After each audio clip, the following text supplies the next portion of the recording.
पिछले क्लास में हमने चर्चा की थी Lord William Bentinck. Lord Bentinck के सुधार भारत के संदर्भ में काफी महत्वपूर्ण, एक बहुत ही उदारवादी गवर्नर जनरल के रूप में जाने जाते हैं। लेकिन अब हम जिस व्यक्ति की चर्चा करेंगे, लॉर्ड लीटन। लीटन का नाम भारत में सबसे प्रतिक्रियावादी गवर्नर जनरल के रूप में माना जाता है,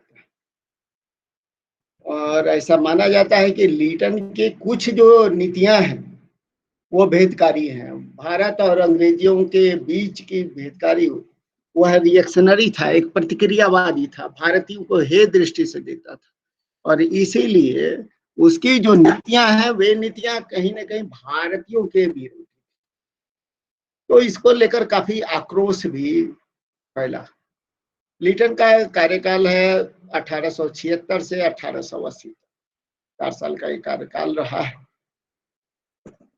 लीटन के संदर्भ में ब्रिटिश प्रधानमंत्री डिज़रायली ने लिखा है कि लीटन एक बहुत ही महत्वाकांक्षी, एक कल्पनाशील, एक बहुत ही अपने संस्कृति और इस पे काफी गौरव करने वाला, साहसी और शारीरिक रूप से सशक्त व्यक्ति था, जिसका जन्म 8 नवंबर 1831 को हुआ था। उसकी माँ भी बहुत अच्छे परिवार से थी। 1872 में वो लिस्बन में मंत्री नियुक्त होता है, और उसके अगले साल बाद उसके पिता की मृत्यु होती है। 1875 में उसको मद्रास के गवर्नर जनरलशिप का प्रस्ताव दिया जाता है ब्रिटिश सरकार की ओर से। हालांकि उसने इस 1875 में इस प्रस्ताव को ठुकरा दिया। वहां भारत आने के लिए, वहां मद्रास का गवर्नर बनने के लिए तैयार नहीं था। एक साल के बाद 1876 में उसको भारत के गवर्नर जनरल बनने का प्रस्ताव मिलता है। 1875 में मद्रास के गवर्नर का प्रस्ताव जिसको उसने ठुकराया, और 1876 में भारत के गवर्नर जनरल का प्रस्ताव। हालांकि उस प्रस्ताव को बाद में उसकी पत्नी ने उसको काफी प्रोत्साहित किया, और वह भारत आता है और 1876 में भारत का गवर्नर जनरल बनता है। भारत में जैसे ही लीटन का आगमन होता है, सबसे पहले उसको भारत की जिस समस्या से रूबरू होना होता है, जिस समस्या का सामना लीटन को करना पड़ता है, वह है उस समय की अकाल। उस समय दक्कन के क्षेत्र में भयानक 1876-78 में भयानक अकाल पड़ा, जो एक इस अकाल से बहुत लोगों के जो जीवनी है वे बर्बाद हुई, खेती चौपट हुई, लगातार 2 मौसम फेल हुआ, और इसने अकाल को मुख्य रूप से जो मैसूर का क्षेत्र था, हैदराबाद था, बॉम्बे का है, मद्रास है, और उत्तरी पश्चिमी उत्तर प्रदेश का जो अवध है, आगरा है, इसके प्रांत है, इसको काफी हद तक प्रभावित। कहा जाता है कि लगभग 39 मिलियन पीपल इससे अफेक्टेड, और लगभग 2000 स्क्वायर माइल का जो भारतीय भूभाग था वह इस अकाल की चपेट में था। तो यह अकाल एक बहुत बड़ी त्रासदी थी, और अभी तक बहुत से गांव के गांव खाली हो गए, क्योंकि लोगों को कृषि के लिए जो व्यवस्था थी वो पूरी की पूरी धराशायी हो गई, पूरे खेत वीरान हो गए। प्रसिद्ध भारतीय इतिहास आर्थिक चिंतक रमेश दत्त का मानना था कि लगभग 5 मिलियन जो पीपुल है इस एक साल में इस अकाल से प्रभावित हुए हैं, पेरिश हुए हैं।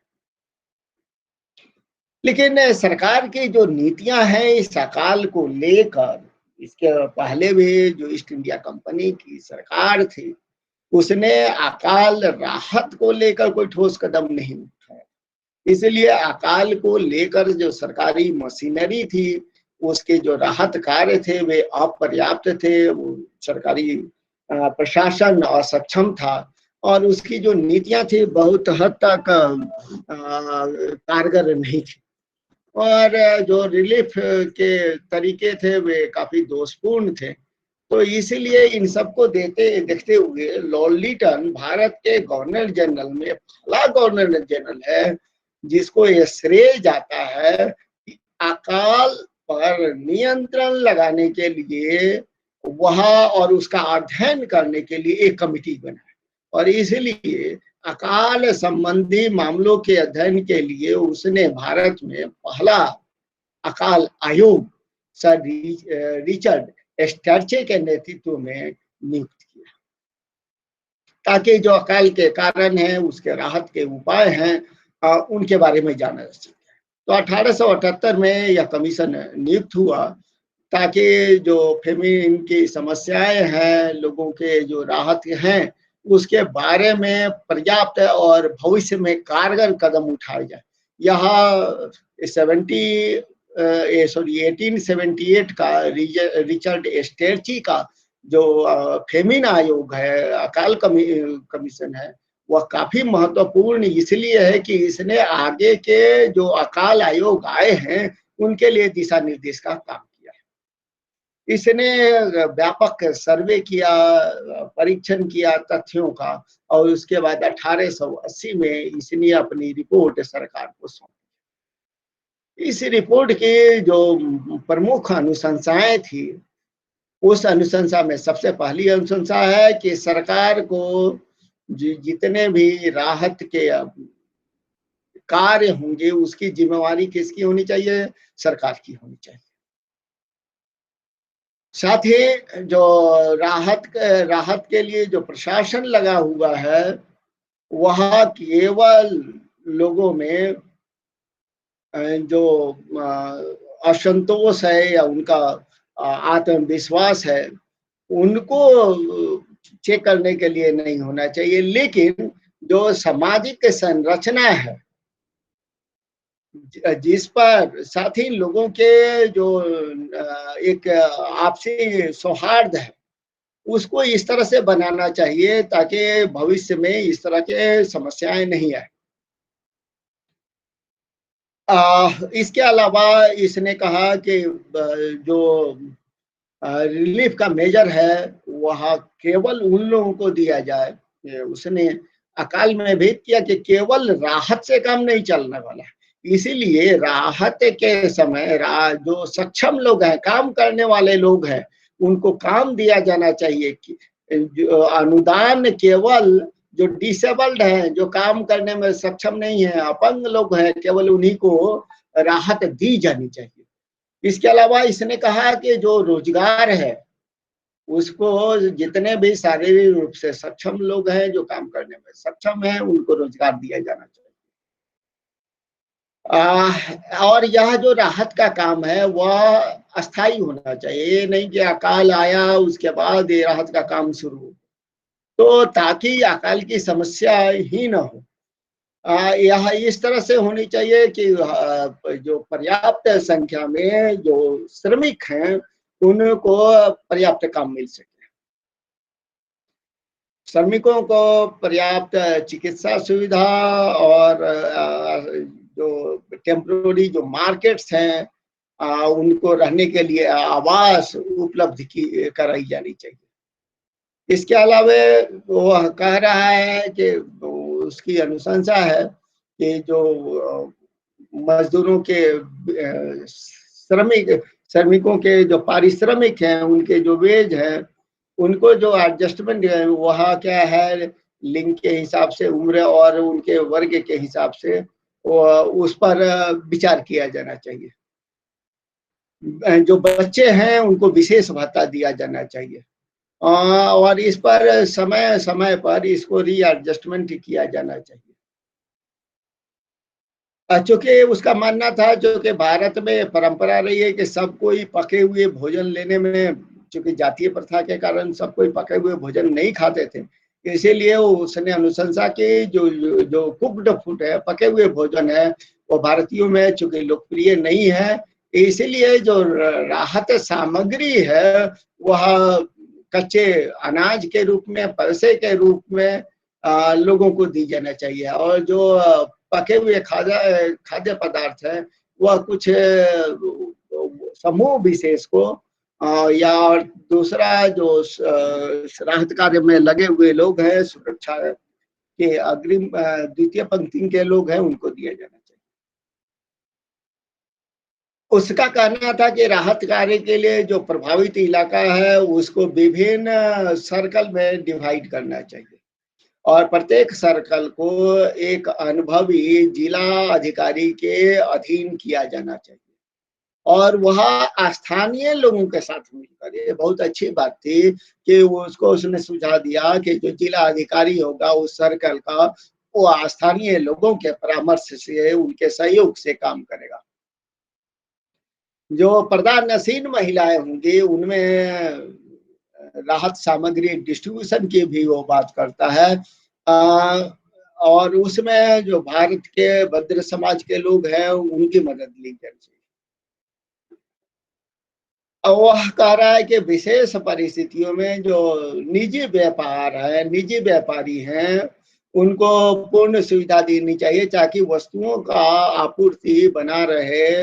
जो खुले बाजार हैं वो वहाँ वस्तुएं पर्याप्त मात्रा में उपलब्ध रहे, लेकिन इस पर सरकार का पूर्ण निगरानी होनी चाहिए कि कहीं कोई जमाखोरी या कालाबाजारी तो नहीं हो रही।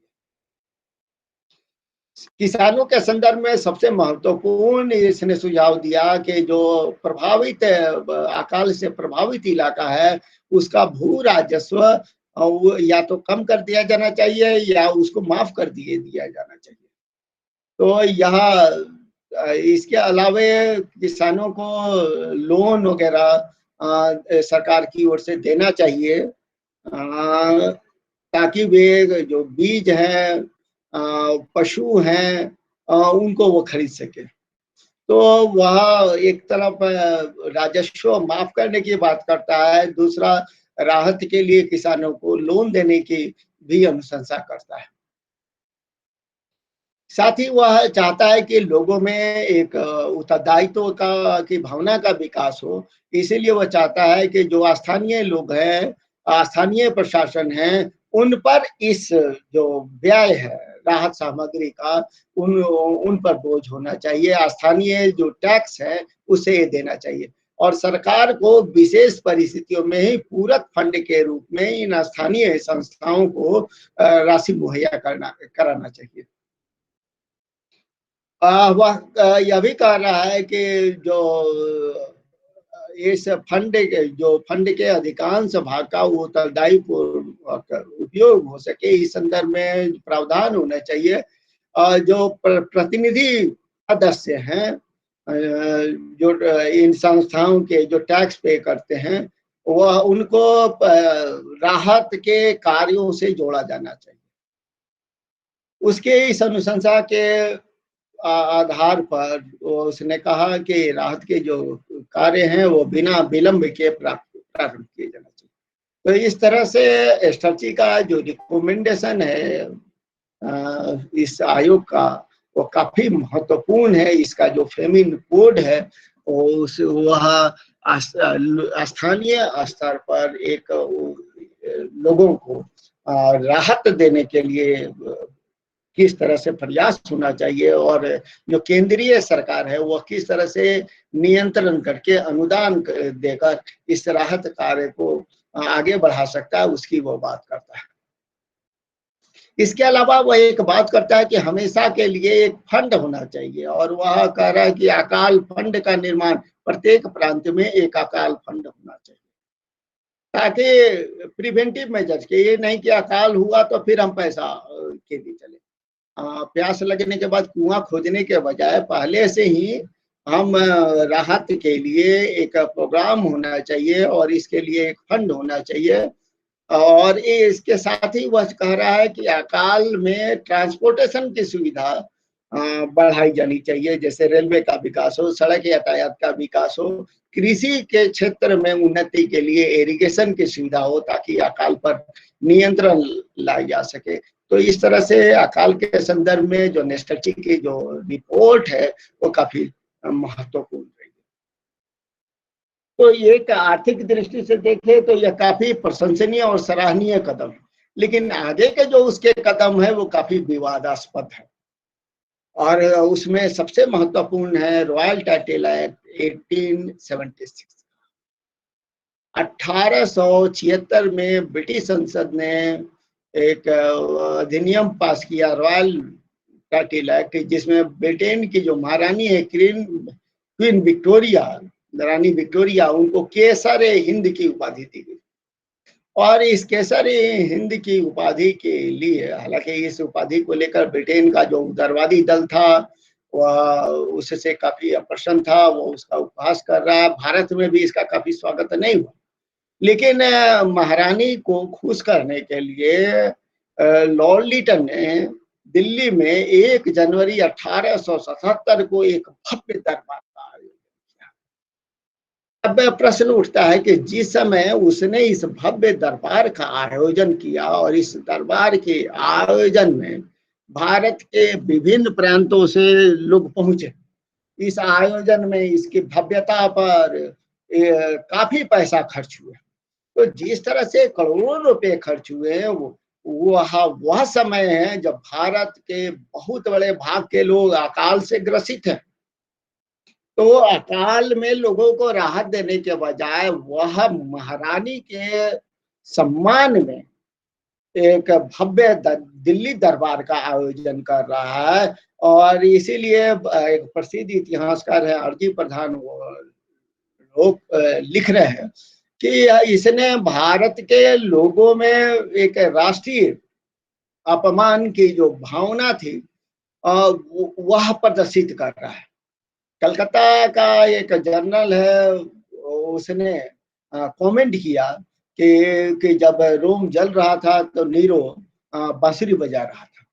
तो इस तरह से इस लॉर्ड लिटन के इस कार्रवाई के काफी, हालांकि देसी राजवाड़ों ने इसमें भव्य रूप से भाग लिया, अधिकांश जो देसी रियासतें थी वे इस दरबार में पहुंची, लेकिन जो समय था वो भारत के लिए उपयुक्त नहीं था, क्योंकि भारत के लोग अकाल से ग्रसित थे, अकाल से पीड़ित थे।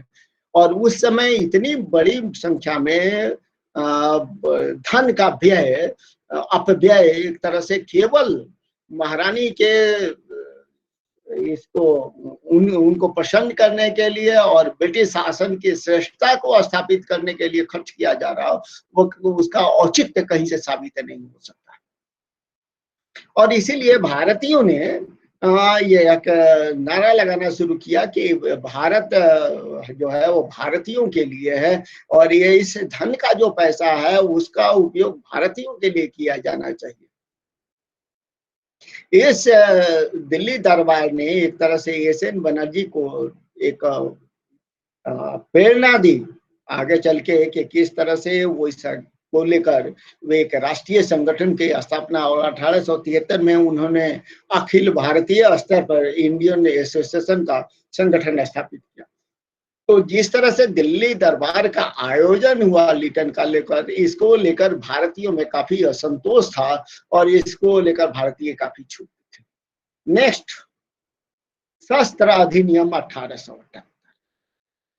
लॉर्ड लिटन की यह एक अन्य दमनकारी नीति थी, शस्त्र अधिनियम 1878 के एक्ट 11 के द्वारा यह एक अपराध घोषित कर दिया गया कि कोई भी व्यक्ति यदि वह शस्त्र रखता है, उसको धारण करता है या लेकर चलता है बिना सरकारी लाइसेंस के, तो वह एक अपराध है।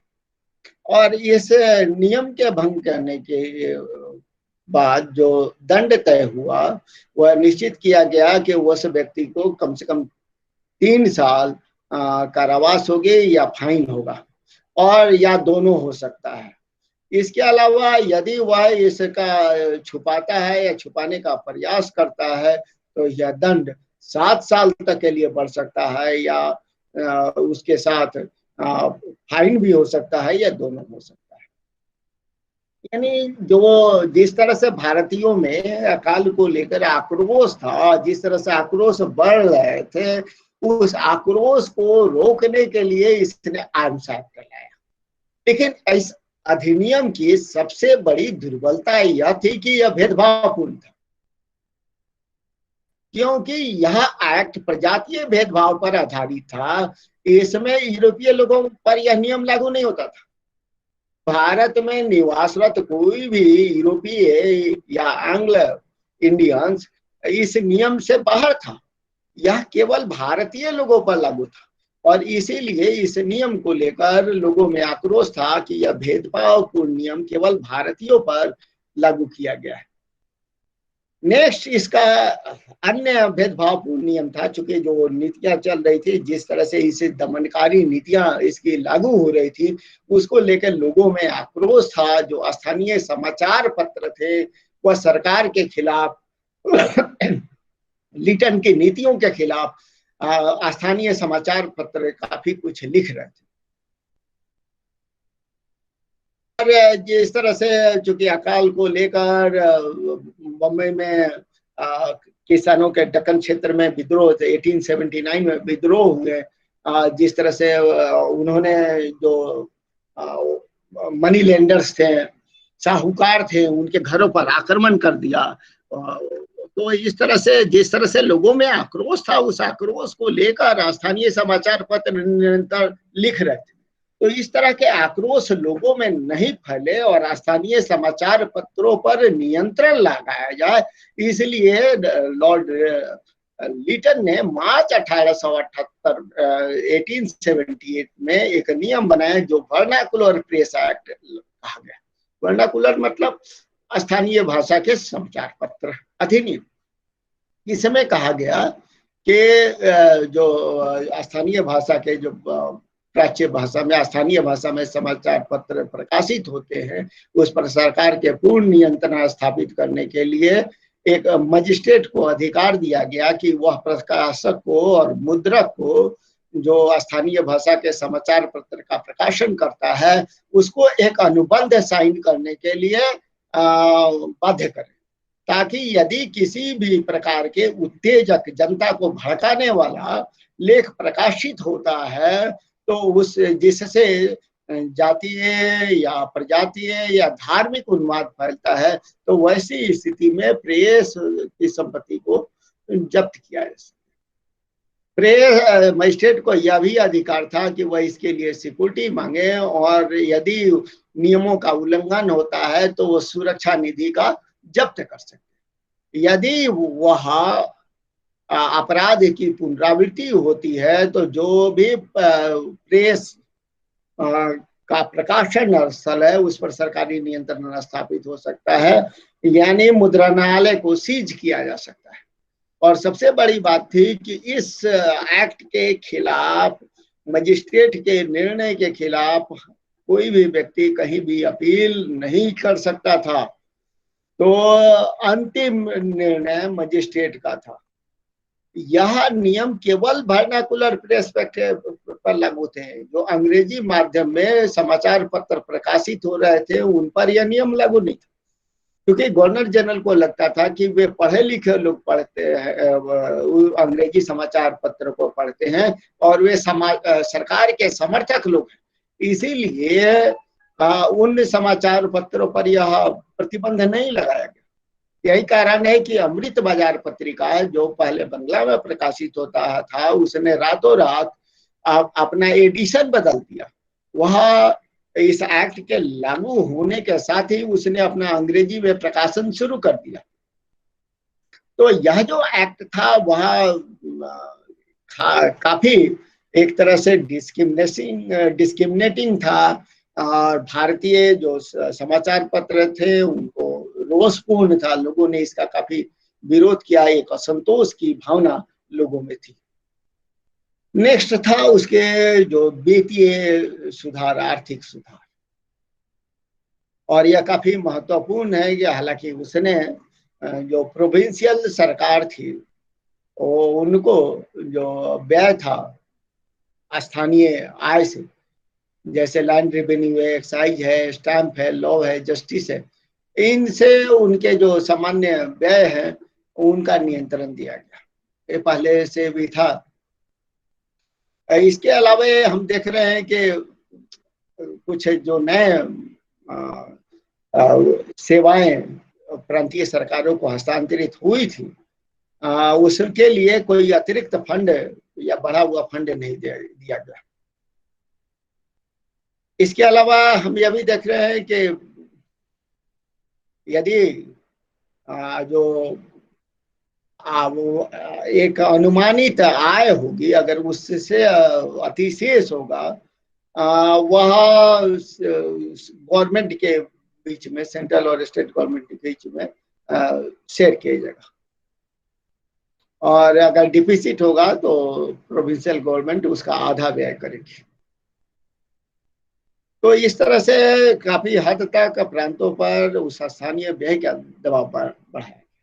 नेक्स्ट उसका जो महत्वपूर्ण था वह था साल्ट के संदर्भ में, नमक काफी महत्वपूर्ण है, क्योंकि इसी को लेकर गांधी ने आंदोलन किया था। नमक पर सरकारी नियंत्रण कैसे स्थापित किया जाए, क्योंकि जब लॉ लिटन आया तो भारत के विभिन्न प्रांतों में नमक पर अलग अलग कर सरकारी नियंत्रण था। कुछ क्षेत्रों में, देशी रियासतों में नमक पर कर लगता भी नहीं था। जो प्रांतीय रियासत थे, देशी रजवाड़े थे, वे अपना नमक उनके क्षेत्रों में खुद बनता था। तो इस तरह से नमक की कालाबाजारी भी हो रही थी। एक क्षेत्र से दूसरे क्षेत्र तक नमक जाता था। जिस क्षेत्र में टैक्स नहीं लगता था उससे होकर जो टैक्सेबल एरिया था वहां जाता था। तो ब्रिटिश सरकार के लिए ये संभव नहीं था कि जो 2500 मील का जो क्षेत्र था, अटक से लेके बंगाल तक, महानदी के क्षेत्र तक, उसको वह एक तरह से नियंत्रण कर पाए।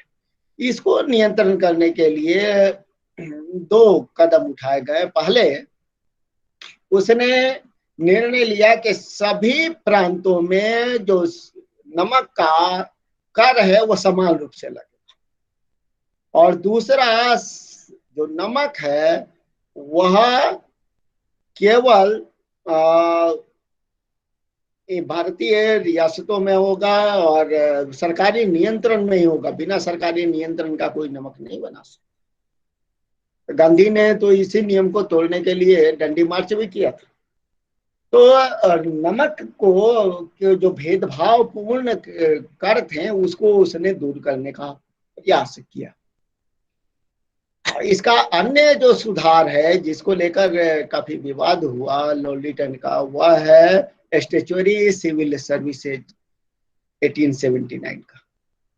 चार्टर एक्ट 1833 में यह व्यवस्था की गई थी कि किसी भी तरह से भारतीय और अंग्रेजों के बीच में धर्म के आधार पर, जाति के आधार पर, रंग के आधार पर या वंश के आधार पर भेदभाव नहीं होगा। सभी को शासकीय नौकरी में समान अवसर मिलेगा। और यही बात महारानी विक्टोरिया की उद्घोषणा 1858 में दोहराई गई। लेकिन जब लॉर्ड लिटन गवर्नर जनरल बना तो उसका मानना था कि भारतीय इंफीरियर है और इसीलिए भारतीयों को रोकने के लिए उसने नियम बनाया कि स्टैट्यूटरी सिविल सर्विसेज का, जिसमें कहा कि 1/6 जो पोस्ट हैं जो वैदिक सिविल सर्विस के, वे भारतीयों के द्वारा मनोनयन के द्वारा प्रांतीय सरकार जो है मनोनयन के द्वारा भरेंगे और उसके लिए गवर्नर जनरल काउंसिल की अनुमति ले और सेक्रेटरी ऑफ स्टेट की अनुमति जरूरी होगी। और जो कवर्नेंटेड सिविल सर्वेंट्स हैं, जो वरिष्ठ ICS हैं, जिसको आजकल IAS या कलेक्टर कहा जाता है, तो उन दोनों के बीच में स्टैट्यूटरी सिविल सर्विस होंगे, मध्यस्थ अधीनस्थ सेवा सर्विस के लोग होंगे, चूंकि इनको कम वेतन दिया जाएगा और यह दोनों अधीनता में काम करेंगे। तो भारतीयों के लिए उसने यह व्यवस्था की। इसके अलावा जो सबसे बड़ी जिसको लेकर भारतीयों में रोष जगा, उसने जो सिविल सर्विसेज के लिए उम्र था उस उम्र को भी घटा के 19 वर्ष कर दिया। भारतीय 19 वर्ष के बाद सिविल सर्विसेज के परीक्षा में भाग भी नहीं ले सकते थे। तो वह मैक्सिमम एज को घटाने का निर्णय मुख्य रूप से भारतीयों को सिविल सर्विसेज में जाने से रोकना था। हालांकि उसकी जो स्टैट्यूटरी सिविल सर्विसेज एक्ट 1879 का, तो वह काफी हद तक सफल नहीं रहा और लगभग इसका काफी विरोध हुआ और 8 साल के बाद उसका यह प्रयोग विफल कर गया। इसके अलावा हम देख रहे हैं कि उसने एक सुझाव दिया था कि एक व्यवस्था स्थापित की जाए कि किस तरह से जो इंडियन प्रीवी काउंसिल है उसको लेकर के जो भारत के देसी रियासत है, देसी राजवाड़े हैं, उनकी एक प्रीवी काउंसिल स्थापित होनी चाहिए ताकि वे गवर्नर जनरल को सुझाव दे सके। हालांकि लॉर्ड लिटन के इस सुझाव को उस समय नहीं माना गया। यह आया है 1919 में, जब चैम्बर ऑफ प्रिंसेज स्थापित हुए और चैम्बर ऑफ प्रिंसेज में जो चेयरमैन होता था वह वायसराय ऑफ इंडिया होता था। वायसराय ऑफ इंडिया इसका चेयरमैन माना जाता था। इसके समय का एक और महत्वपूर्ण कार्य है कि इसी के समय सर सैयद अहमद खान ने 1875 में मेयो कॉलेज की स्थापना की। मेयो कॉलेज का मतलब मोहम्मदन एंग्लो ओरिएंटल कॉलेज, जिसको मेयो कॉलेज कहते हैं, पहले अलीगढ़ में स्थापित हुआ था। तो अलीगढ़ में मेयो कॉलेज की स्थापना हुई। आगे चल के 1916 में वहां पर अलीगढ़ यूनिवर्सिटी बनी, अभी मेयो कॉलेज अजमेर में। इसी के समय रॉयल टाइटल एक्ट भी पास हुआ, केसरी हिंद की उपाधि दी गई। तो लॉर्ड लिटन के अगर हम कार्यकाल को देखेंगे तो कार्यकाल में इसकी लॉर्ड लिटन को उसकी जो नीतियां हैं, उसकी जो दमनकारी नीतियां हैं, मुख्य रूप से जो भेदभावपूर्ण नीतियां हैं, वे नीति जो भारतीयों में और यूरोपियों के बीच में भेद करती है, चाहे वो वर्नाकुलर प्रेस एक्ट हो, आर्म्स एक्ट हो, या स्टैट्यूटरी सिविल सर्विसेज एक्ट हो, या आर्म्स एक्ट हो, ये सब दोनों यूरोपियों की शक्तियां और भारतीयों की शक्तियां दोनों को अलग अलग दृष्टि से देखने का प्रयास रहा है। और यही कारण है कि लॉर्ड लिटन के कार्यकाल को लेकर भारतीयों में जबरदस्त विरोध था और इसका काफी, चाहे वह दिल्ली के दरबार का आयोजन हो, जिस समय यह दरबार आयोजन किया गया तो वह उसके लिए उपयुक्त समय नहीं था, क्योंकि भारत की अधिकांश जनता उस समय भूख से पीड़ित थी, अकाल से पीड़ित थी, उनको खाने के लिए पैसा नहीं था। और दिल्ली दरबार में विक्टोरिया के सम्मान में करोड़ों रुपया खर्च हो रहा, यह भारतीयों के लिए एक अपमानजनक बात थी। तो जितना हम बेंटिक को याद करते हैं उसके उस सुधारवादी कार्यक्रम को लेकर कि उसने भारत में सामाजिक क्षेत्र में काफी महत्वपूर्ण काम किए, चाहे वह सती प्रथा की बात हो, कन्या हत्या प्रतिबंध की बात हो, नरबलि प्रथा हो, दास प्रथा पर प्रतिबंध हो, ठगी प्रथा हो, या वह भारतीयों को शासकीय सेवाओं में नियुक्ति की बात हो, तो उसका जो कार्यकाल उसको काफी उदारवादी गवर्नर जनरल के रूप में देखा जाता है। लेकिन उसके विपरीत अगर हम लॉर्ड लिटन की बात करें तो लॉर्ड लिटन को एक काफी हद तक एक प्रतिक्रियावादी गवर्नर जनरल के रूप में, भारत विरोधी गवर्नर जनरल के रूप में देखने का प्रयास रहा है। और यही कारण है कि इसका भारत के लोगों में कहा जाता है कि भारतीय राष्ट्रीय चेतना के जनजागरण में, भारत में जो राष्ट्रवाद की भावना जगी, उस राष्ट्रवाद की भावना के जनजागरण में लॉर्ड लिटन की जो प्रतिक्रियावादी शासकीय नीतियां रही उसकी बहुत महत्वपूर्ण भूमिका रही है। क्योंकि लोगों की जो आस्था थी ब्रिटिश प्रशासन में, ब्रिटिश न्याय में, ताकि कि उनका विश्वास था कि ब्रिटिश सरकार उनके साथ न्याय करेगी, समानता का विचार करेगी, वे जिस शिक्षा प्रणाली से आते थे तो उनके साथ कोई डिस्क्रिमिनेशन नहीं होगा, जिसकी बात 1858 में महारानी विक्टोरिया ने घोषणा की थी कि भारतीयों के साथ जैसे ब्रिटेन की प्रजा है वैसे ही भारत के लोग मेरी प्रजा और संतानें हैं, तो किसी प्रकार का भेदभाव नहीं होगा। तो यह जो एक भारतीयों में आक्रोश पैदा करता है और इसीलिए कहा जाता है कि लिटन की जो नीतियां हैं वो भारत में राष्ट्रवाद के जन्म लेने में, उसको बढ़ाने में काफी महत्वपूर्ण भूमिका निभाती हैं, उसका बढ़ाने में काम करती है। इसके बाद जो गवर्नर जनरल आता है लॉर्ड रिपन, उसके कार्यकाल को देखेंगे, लिटन को लेकर लोग जितने अप्रसन्न हैं, जितने प्रतिक्रियावादी दिखाई पड़ रहे हैं, रिपन को लेकर भारतीय लोग उतने ही उत्साही हैं। और पहला गवर्नर जनरल था जिसको लेकर लोग काफी उदास थे उसके जाने के बाद, हालांकि उसका भी कार्यकाल 4 साल ही रहा, 1880 से 1884 तक। कल हम चर्चा करेंगे रिपन के बारे में। लेकिन उसको लेकर भारतीयों में जो ये जो श्रद्धा थी, जो सम्मान था, लिटन के संदर्भ में जस्ट उल्टा था। तो यही है हमारा लिटन के संदर्भ में विचार। तो लिटन